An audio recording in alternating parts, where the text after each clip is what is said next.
자, 이제 대선을 공식적으로 하기로 했으니까 국민들은 다룰 수밖에 없는 상황인 것 같은데 6월 3일 날. 자, 문제는 이거를 부정선거를 막아야 되는데 부정선거 막는 방법을 알려주신 분이 있습니다. 시골 촌부라는 필명으로 활약하시는 차 선생님 연결해서 알아봅니다. 안녕하세요. 네, 안녕하세요, 박사님. 네, 우리 시골 촌부 하면은 우리 이봉규 TV에서는 그래도 대부분 분들이 압니다. 몇 번 방송을 하셔가지고. 그동안은 워낙 숫자로만 가지고 얘기를 해서 네, 많이들 어려우셨을 거예요. 이번에 오늘은 숫자가 아니라 아주 심플한 겁니다. 이번에 부정선거를 막을 수 있는 방법이죠. 자, 하나하나 짚어주시죠. 네, 제가 자료를 숫자로 쭉 분석해 본 결과로 보면 네, 이 선거 부정이 일어나는 주요 메커니즘이 네, 사전 선거인 수를 부풀려서 한 특정 정당으로 집어넣는 게 하나가 있고요. 네, 그다음에 대표기에서 돌아가는 과정에 이 후보가 바뀌는 네, 그 두 가지가 아주 중요한 문제라고 보고, 그러면 이거를 지금 이제 2개월 뒤에 치러지는 선거에서 네, 이거를 우리가 직접 나서서 뭔가 조작 시도를 원천적으로 차단할 수 있는 방법이 있지 않겠나 해서 네, 몇 가지로 얘기를 네. 풀어봤습니다. 네, 선관위를 때려잡지 않고도 우리가 선거를 부정을 막을 수 있는 방법이라는 얘기죠. 자, 그렇죠. 하나하나 짚어주시죠. 예. 지금까지는 대부분 우리 쪽에 이제 부정선거가 있다고 하는 분들이 부정선거를 막자고 하면서 할 수 있는 수단이라는 게 사전선거에 참여하지 말고 당일 투표합시다. 이게 대부분이었지 않습니까? 네, 네, 근데 저는 그렇게 소극적으로 할 게 아니고 네, 지금 공직선거법이나 규칙에서 정한 그 테두리 내에서 네, 이 부정선거 시도 자체를 차단할 수 있는 방법이 있겠다 생각해서 네. 이렇게 요약해 보시면 한 4가지 정도로 해놨는데요. 자, 하나씩 짚어주시죠. 네, 네, 네. 인쇄날인을 폐지해야 된다는 문제는 다들 인식은 하고 있으면서도 이거에 대해서 이게 어느 정도 중요한지에 대해서는 잘 공감을 못 하시는 것 같아요. 네, 그래서 소항목으로 들어가 보면 관련 법령에 보면은요, 네, 공직선거법에는 158조에 제가 화면에 보면 빨간색으로 표시를 해놨는데, 네, 분명히 선거법에는 투표용지를 인쇄해서 사전투표관리관 칸에 자신의 도장을 찍고 난 다음에 교부하라고 돼 있거든요. 네. 그 사인을 찍어야죠. 개인 도장, 그렇죠. 사인을. 네, 그렇죠. 자신의 도장. 네, 근데 그 하위 규칙에서 84조에 보면 쭉 얘기해 놓고는 인쇄날인으로 가름할 수 있다. 이렇게 돼 있단 말이죠. 네, 그러니까 이거는 어쨌든 규칙이 당위 법률인 선거법을 위반하고 있는 거죠. 네, 그래서 이거를 어쨌든 우리가 이걸 직접 할 수 있는 방법은 없고 이런 여론을 만들어 가자. 그러니까 규칙이 법률을 위반한 상태이고 또 이게 실제로 보면은 아주 핵심적인 수단이거든요. 사전 선거 인수를 부풀리고 그 가짜표를 만들어 넣을 수 있는 게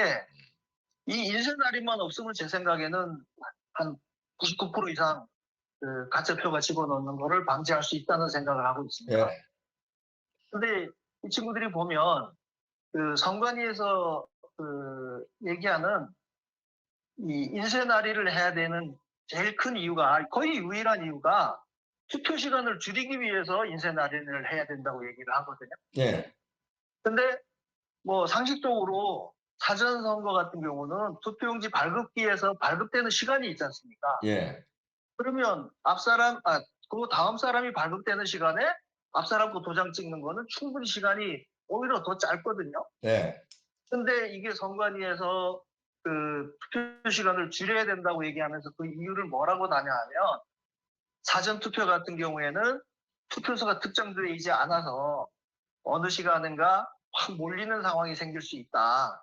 그러니까 그걸 막기 위해서는 인쇄 날인을 해야 된다고 주장하고 있는 거예요. 네, 그래서 지금 제가 말씀드린 법률을 위반하고 있다.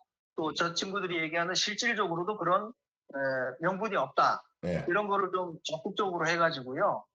어쨌든 이 인쇄 날인은 없애야 되겠다. 직접 날인하는 쪽으로 바꿔야겠다. 선거관리관이 투표관리관이 직접 날인하는 거, 개인 도장을 찍게 하는 거 관철시키는 거. 그다음에 두 번째 포인트는 뭡니까? 두 번째 포인트는 이거는 뭐 좀 보시기에 따라서는 찌질한 방법이라고 할 수도 있는데요. 네. 이거는 제가 지금 사전 투표를 없애자는 거는 다들 동의하는 내용이지 않습니까? 네. 근데 사전 투표를 없애자고 주장하는 측의 주장을 보면 우리는 사전 선거에서 다 졌어. 그러니까 사전 선거를 없애야 돼. 이런 쪽으로 뭔가 매도되는 그런 경향이 있거든요. 네. 그래서 이거는 뭐 좌우나 혜택을 보나 피해를 보나 상관없이 사전 투표가 이 괴리가 있어서가 문제가 아니고 기본적으로 저는 이 한계점이 투표소가 지정돼 있지 않다거든요. 네. 않은 되거든요. 네. 그러니까 당일 투표 같은 경우는 원래 확정 선거인 명부가 작성될 때 당신은 어떤 투표소에서 그 당일날 투표하십시오. 그렇게 다 지정이 돼 있단 말입니다. 네. 근데 이게 사전 투표에 가게 되면은 전국의 모든 사람이 한 투표소에 가서 투표소 할 수 있는 그런 시스템인 거예요. 예.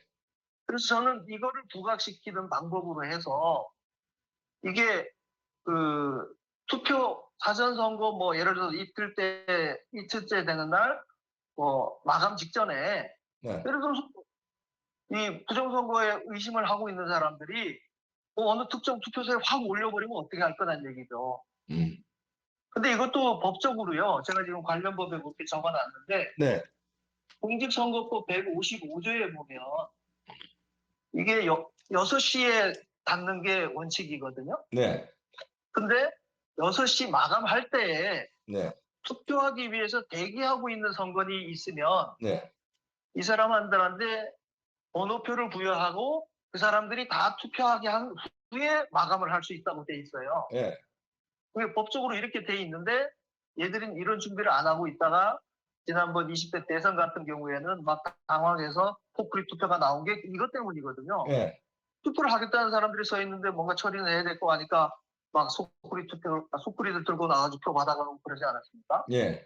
근데 법대로 하면 투표소에 못 들어간 사람, 대기하고 있는 사람들한테는 번호표를 나눠주고 그 사람들이 다 투표하게 해야 된다는 게 여기 155조에 나와 있어요. 예.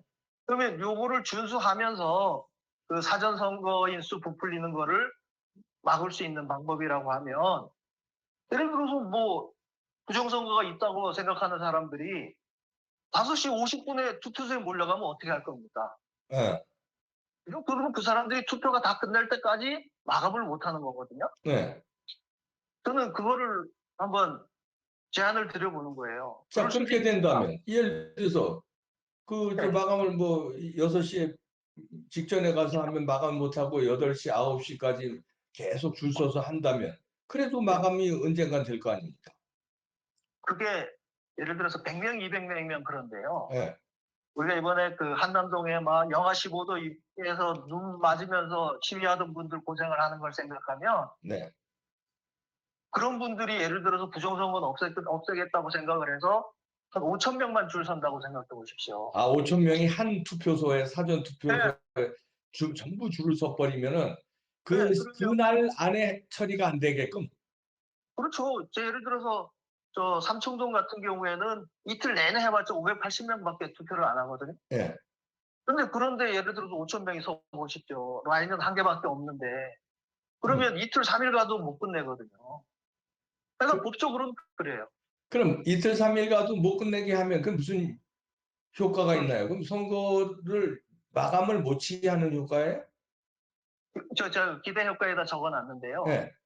이게 뭐냐면 이게 부정선거로 인해서 피해를 본 사람들이 사전선거를 없애자고 주장하는 게 아니고 네. 사전선거 자체가 제도적으로 이런 한계점이나 위험성이 있다. 아, 불합리하다. 그렇죠. 이건 선관위에서도 알고 있어요. 인쇄 날인을 해야 되는 이유가 이 투표소가 지정돼 있지 않아서 몰릴 수가 있으니까 인쇄 날인을 하겠다고 한 거거든요. 그럼 진짜 몰리게 한번 해보자 이런 얘기네요. 그렇죠. 네. 그렇게 하면 이게 국내외적으로요.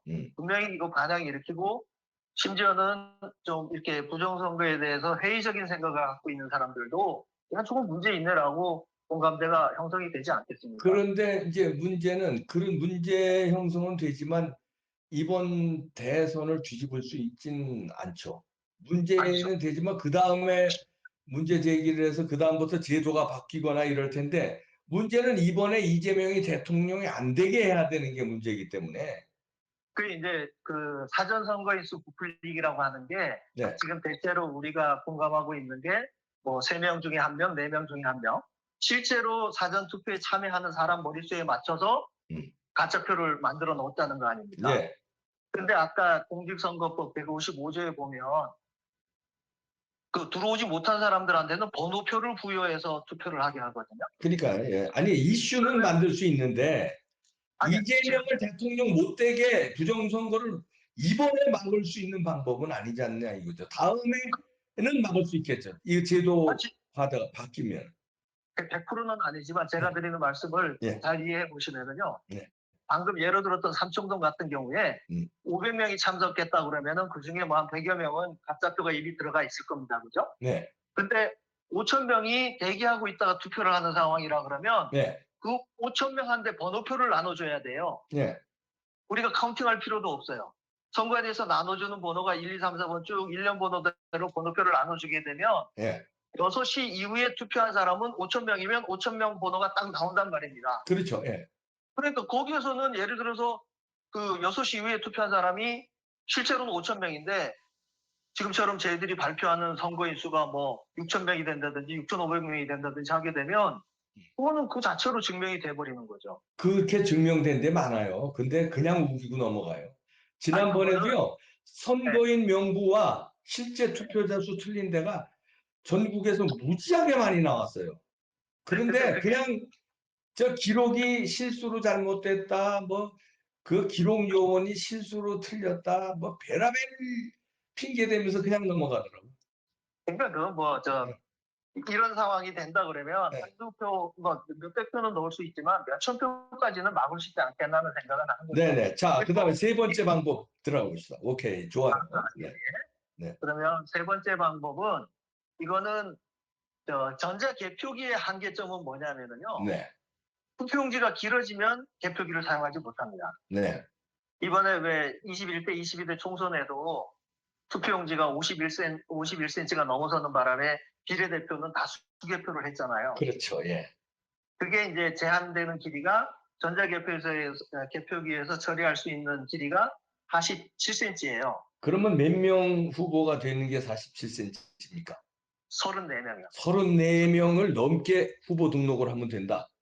네. 그러면 개표기 조작이 차단된다. 그렇죠. 아예 개표기를 사용하지 못하니까 조작이 차단되는 거죠. 모든 표를 사람이 수개표를 해야 되는 상황이 되니까. 그렇죠. 그래서 개표기에 뭐 해킹을 통해서 조작을 한다든지 하는 거는 네. 원천적으로 차단할 수 있다는 내용인 거죠. 이거 좋은 방법이네요. 자, 네 번째 방법은요. 네. 아니요, 네 번째 넘어가기 전에 저는 참 대통령 탄핵이 지금 안타까운 상황이고 우리가 어찌할 수 없는 상황인데 대통령 탄핵으로 인해서 오히려 가질 수 있는 우리의 마지막 기회라고 생각을 하는 겁니다. 그렇죠. 마지막 기회예요. 네, 2개월밖에 없으니까 저희들이 혹시 우리가 이런 누군가 시도를 한다고 하더라도 지금 당장 개표기를 업그레이드 할 수 있는 방법, 시간이 없잖아요. 네. 그러니까 어떻게 보면 그거는 제가 생각할 거죠. 탄핵이 가져던 마지막 기회라고 하는 게 제 결론인 거고요. 네네. 그다음에 네 번째는요. 네 번째는 이거는 뭐 30명씩 막 필요한 게 아니고요. 한 사람이라도 아예 사퇴를 작정하고 후보를 등록한 다음에 네. 사전선거 시작하기 전날 후보를 사퇴하는 겁니다. 그러면 여기 제가 관계 법령에 적어놨는데요. 네. 이번에 보면 투표용지로 인쇄하는 투표용지 같은 경우에는 네. 투표용지가 인쇄하기 전에 사전선거 하기 전날 후보를 사퇴하게 되면 지금 71조 네. 이랑 감옥에 보면 투표용지를 출력할 때요. 네. 그 후보자 이름은 그대로 두고 그 기표란에 우리가 도장 찍는 그 기표란에 사퇴라고 적는다는 거예요. 그렇죠. 예. 그렇게 되면 이건 어떤 효과가 있냐 하면 지금 뭐 대체로 수백만 표가 가짜로 투입됐다는 의심들을 하고 있잖아요. 네. 그러면 그게 4, 5일 사이에 다 만들어 놓지는 못했을 거고 최소한 사전선거 전부터 그런 준비를 해놨을 거라는 의심이 타당하게 들잖아요. 그렇겠죠. 예. 그러면 사전선거 전날 누군가가 후보를 사퇴해버리면 네. 얘들이 미리 만들어 놓은 투표용지가 완전히 무효가 되는 거예요. 그러네. 왜냐하면 예. 정상적으로 출력되는 투표용지는 사퇴한 사실이 기록이 되어 있어야 되니까. 그렇지. 예. 네, 그래서 뭐 네 가지를 그냥 그 두루뭉술하게 서둘러서 얘기했는데 그 뭐 볼 때는 아주 실질적으로 네. 뭐 그러니까 수비 축구만 해가지고 절대 이길 수는 없잖아요. 그렇죠. 예. 그러니까 아주 유능한 공격수가 하나 있을 때만 그나마 수비 축구를 할 수 있는 건데 예. 지금까지 계속 우리는 뭐 선거 끝난 다음에 이런 문제가 있다 이런 문제가 있다고 제시를 해왔었는데 네. 이번에는 어떻게 보면 대통령 탄핵으로 생긴 이런 기회를 잘 살려서 네. 한번 역습을 해보자는 제안을 드리고 싶은 겁니다. 네. 예, 요 뭐 좀 찌질하다고 생각할지 모르지만 찌질한 게 어디 있어요? 지금 막는 게 우선이죠. 수단 방법을 다 동원해야죠. 예. 요 앞에 제가 박사님 영상 보다 보니까 떡병인가에 네. 투표를 안 하거나 부정선거를 못하게 하거나 두 가지 중에 하나를 하자고 말씀하시더라고요. 네. 근데 저는 부정선거를 못하게 하는 몇 가지 대안으로 약간 이건 뭐 제 개인적인 생각으로 좋습니다. 아주 좋아요. 예. 그렇습니다. 네. 그럼 감사합니다. 잘 분석해 주셨습니다. 네. 네, 시골 촌부 선생의 아주 중요한 방법이네요. 하여튼 총력전을 펼쳐서 부정선거를 막는데 우리가 국민들이 전력을 다해야 될 것 같습니다. 고맙습니다. 네, 감사합니다. 네. 탄핵이 준 마지막 기회라는 표현을 썼네요. 이래서 부정선거를 이번에 못하게 하고 부정선거 밝히기도 하고 두 머리 토끼 잡을 수도 있는 방법 중에 하나 같습니다. 뭐 이 방법이 완벽하지는 않지만 그 완벽한 방법의 몇 가지 중에 충분한 조건은 되네요. 이거 4개를 써봅시죠. 네, 마치겠습니다.